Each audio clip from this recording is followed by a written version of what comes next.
climb up. I'll just show you. You can do a, say we're getting down here, we're departing.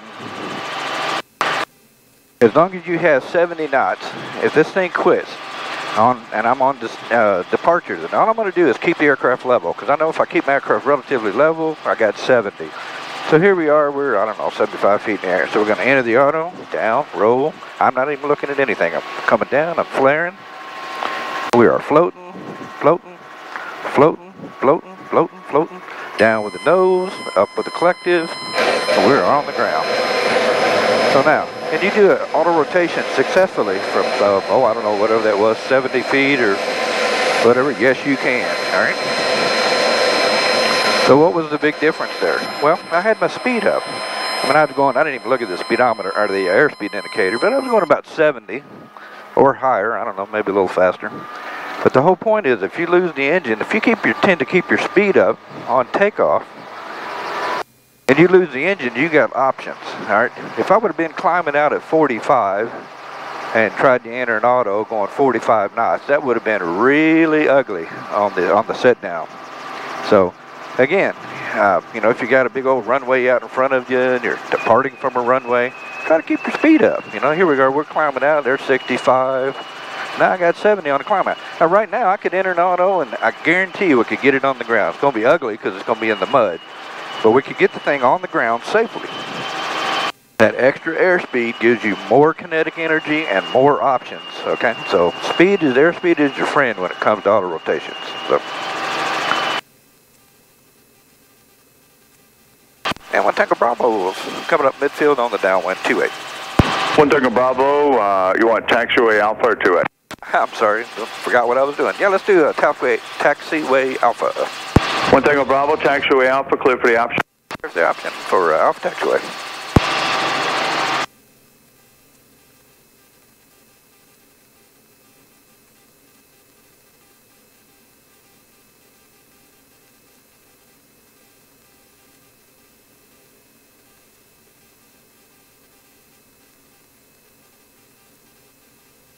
So, you know, if you're doing a photo flight or something like that, where you're going to be, you know, I don't know, 200-300 feet in the air, and you're doing a photo flight, you want to tend to keep your speed up to the fastest you can possibly go on the flight without compromising your photos, I guess you could say.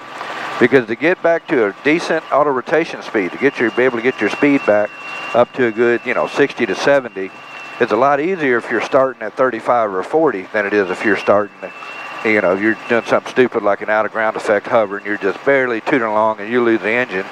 It's not going to be pretty if you're only a few hundred feet in the air. So, all right, so here we are. We're back on there. Coming down, rolling the throttle down, up a little bit with the collective. The most important thing on an auto rotation is airspeed. Keep your airspeed up. I'm a little fast, but that's okay. Even that extra little speed doesn't hurt a thing. I'm just going to float farther. To get down here, I'm going to flare. Watch how far this thing floats. Floating, floating, floating, floating, floating. Now we're starting to settle down with a skid to level, and we're on the ground. So, you know, if I'm at, coming down, I'm going to come a little bit right with the stick there, just to keep me right over the yellow line here.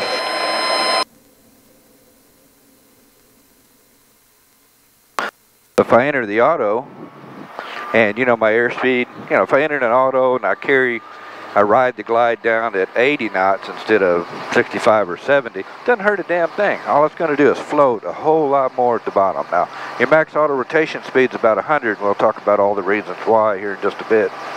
But, you know, if you come in, I tend to keep my speed up more in an auto rotation, and if this damn thing quit, I'm going to tend to keep my speed up in that auto rotation because I know it's so much easier to flare and smooth it right in, slide it on if you got extra airspeed. If you're going slow, a lot of your ability to touch this thing down pretty smoothly and slide it on is gone. So you're going to hit hard. You know, if you're only going 30 and you have to enter an auto rotation and you're 100 feet at 30, man, it's just, you're making it, it's going to be hard to come out of that one without it just about destroying the aircraft. You probably walk away from it as long as you don't get a blade stall if you get the collective down.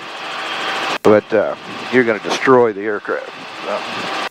1 Tango Bravo, midfield, downwind, Alpha taxiway. 1 Tango Bravo, taxiway Alpha, clear for the option. There's the option, Alpha taxiway.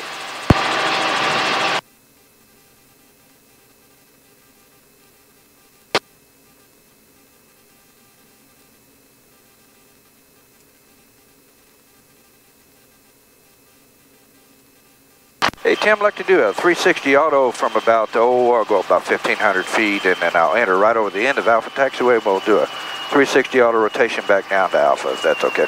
That's approved. You're all I got. You can do whatever you need. Roger that. So we're going to sneak on up here to 1,500 or so. And so the reason I'm showing you this is what happens if the engine quits and the only spot you got to go to is right under you.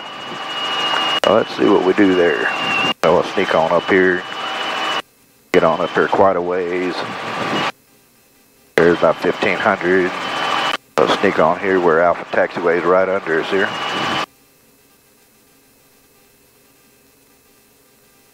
We're right over the top of Alpha Taxiway, so we're going to lower the collective, roll the throttle up a little bit on the skid, or up on the collective.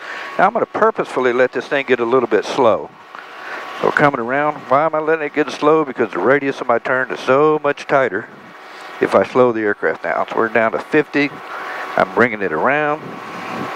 There's Alpha Taxiway down there below me coming around.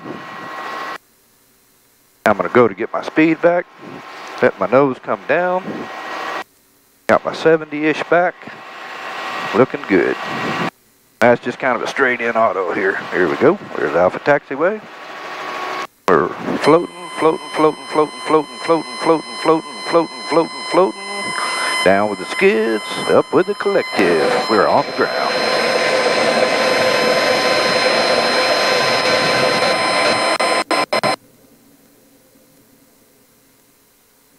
All right. We'll roll her back up.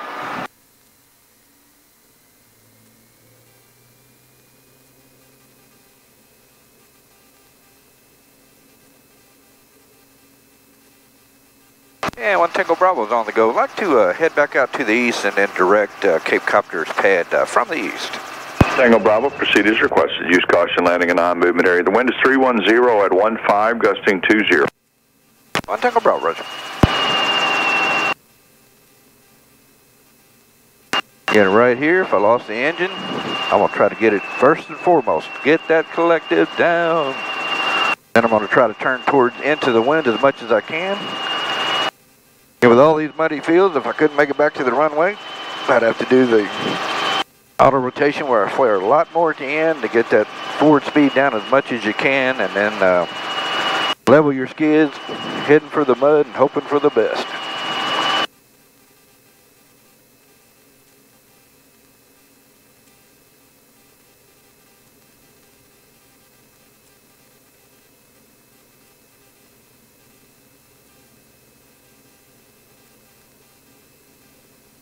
So we got a pretty small little area we go into here on our ramp. We got hangars on one side, hangars on the other side.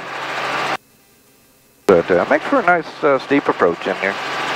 And 1 Tango Bravo is, we're short final landing assured the Cape Copter's ramp. Roger. Now 1 little set of wires we go over, we definitely got those clear. Now I'm going to start easing back on my speed a little.